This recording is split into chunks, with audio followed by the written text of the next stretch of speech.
Hadin katu kat Nepor bangim yu isu ya gijing leka jong Ronaldo ka Saudi Pro League ndrem ta ka janmit sing sejan ka arpo new tarik nep khat arjar pusan haka por pra arpo ngin si ibiang ba Ronaldo usami madan nagam ta ka Al Nassr haka Saudi Pro League Persia ya ka Al Odod haka ba ka jingile kai krang dei ka por ka barang biang bahan nagam ta ka jongi ban yu pej football nagam ta ka jingile kai haka Saudi Pro League nagam ta ka Al Nassr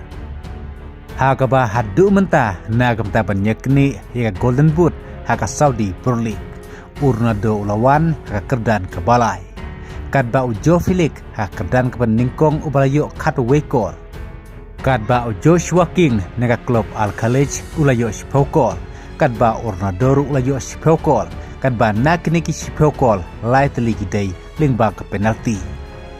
kad ba ke Al Nassr ka Saudi Pro League menta ka yom nagi kendesin nilekai kala job pro kendesin pra yukur arp new point kum taru ba ka Al Odod kade ka tim patlot namar ka dona kerdan ka bakat riu hadu menta nagi kendesin nilekai kadang job tang sisin ya kaj asin ka balakur sanpon kum taru menta kamit kermen ba Ronaldo un sayo pan peteng tepkol nagam tak Al Nassr haka Saudi Pro League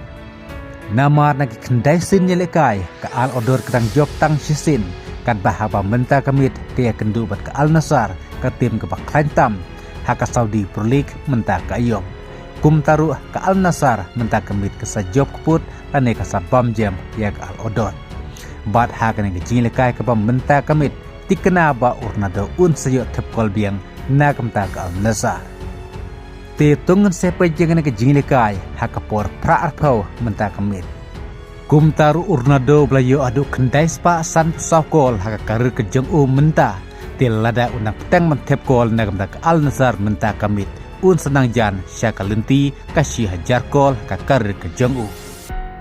bat kum taru lada unjo ban kerwit deka hat-trick menta kamit un sapo je kendai spa san pu new kol tang menta kamit kat kum ke jing pej ke jing i ke jong pi kat nokol Ronaldo unjo matep kol menta kamit Persia Al Odod haka Saudi Pro League